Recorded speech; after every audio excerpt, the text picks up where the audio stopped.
in a much more serious way. Now, if you begin to look at just the last decade, you see a soccer game with two halves. Great success generally through the period for the automobile trade. Strong demand for luxury products, with the USA and the EU leading that demand, while China and other developing countries grew the demand enormously for meat and dairy products. Production continued to move to Asia. We'd seen that happening through the 90s, and the consumers in the United States and the EU were delighted by seeing regularly lowering prices, and they accelerated that trend. Actually, to the point that our worldwide footwear and leather industry got quite surprised at the huge acceleration of manufacturing towards China. China had previously dominated this white footwear market, but it began to pull in during the late 90s and the early 2000s huge amounts of casual leather footwear for the world market. And China's own domestic market, all these inner cities like Chengdu and Xi'an, also began to grow. And in some of the bigger organizations, because China absolutely dominates shoe factories making 20,000 pairs per day or employing more than 10,000 workers. And they linked their tanneries to their shoe factories to get much more rapid delivery time and much higher levels of efficiency. And this kind of coincided with a period where the Brazilian currency rose in value. And so many of the big global brands decided to go very largely, 90%, 95%, to a one-country supply policy of taking everything from China. And we reached a point during the decade where we really began to wonder if all the world's shoemaking, and along with many other elements of manufacture of consumer products, was going to be done only by China. Now, we've always known making a leather jacket or a pair of shoes was labor intensive. We'd always expected to see that moving around the world based on labor costs. And we had, and we saw that too, expected that tanning would move less easily. It's more capital intensive. It's harder to move the big drums around. One country which stood out in all this has been Italy.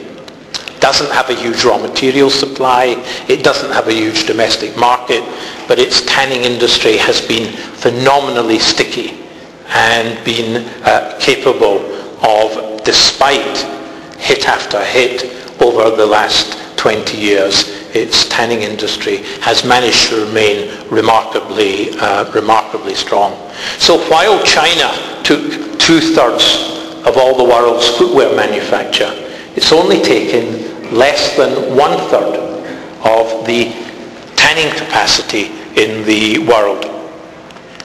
And we see two phenomena related to tanning. One is, where will their customers be? The shoe factories, the car factories, or more importantly, the car seat makers. And the second, where will the raw hides be? And that's leading to some new configurations, particularly if where the raw hides are, there is a good setup to handle high volumes of waste material. So you see, on the one hand, quite a lot of tanning holding back to where the hides and skin supply are, and another group of tanning moving to where the shoe factories, the garment factories, and the upholstery users are. And we move a lot of leather about in pickle, in wet blue, and in crust. So there are many options in this dynamic for doing different bits of the process in different parts. And so with the US and the Brazilian hide producers actually now investing in tanning, and we're not quite clear what the motive of this is. Is it a defensive one after the recent crisis in the economy, or is it a deliberate long-term strategy? But we are beginning to see structural changes in the leather industry that are of such a significance that perhaps they're only matched by the foundation in the United States in 1893 of the United States Leather Company, when 200 vegetable tanners got together to form what was the very largest company in the United States and one of the founders of the Dow. So this whole dynamic is moving at the moment very quickly around the world. But in the middle of the decade, China made some very big decisions about its own future. It was not going to accept tannery pollution as an inevitable consequence of development. And it didn't want to make forever what it considered to be low added value, such as low-priced, low-grade footwear and garments. And it wanted to move up the value chain and make computers, motor cars, and aeroplanes. These decisions gave rise to some quite determined legal moves and changes in industry support. Now, China's industry is very strong, even with this reduction in support. Its highly developed network structure, its high levels of labor efficiency, strong customer orientation, fabulous infrastructure and logistics, and benefits of scale, it can still beat the world hands down in many areas. So don't let me say that because China's changed its policy, it's going to be overwhelmed. It does make 10 billion pairs of shoes, and its biggest competitors don't make 10% of that. So its dominance is phenomenal. But I do say that the speed of growth in the leather sector will slow, and the focus in China will become much more on its domestic market.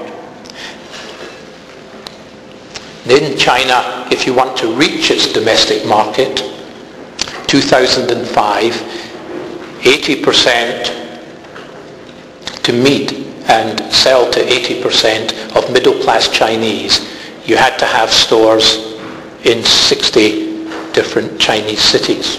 By 2020, that'll be 212 Chinese cities, as China doesn't want to grow any more megacities like Shanghai. I wonder how many Mexican footwear brands have stores in 60 Chinese cities right now. It's an interesting question. What this all did though, and these changes, is it changed the orientation of all of our thinking. Countries who'd thought that China was only going to give them crumbs in footwear and leather manufacture now decided they could get serious and go for growth again.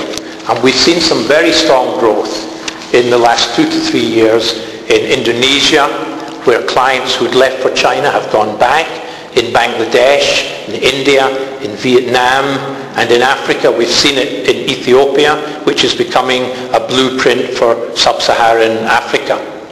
Each country with a leather industry began to re-examine its strategy in the light of what we can call a new optimism. And there are significant changes still going on.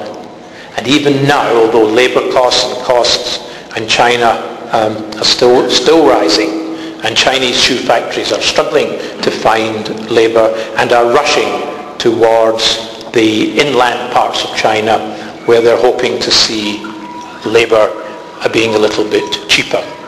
Now, of course, as we went through the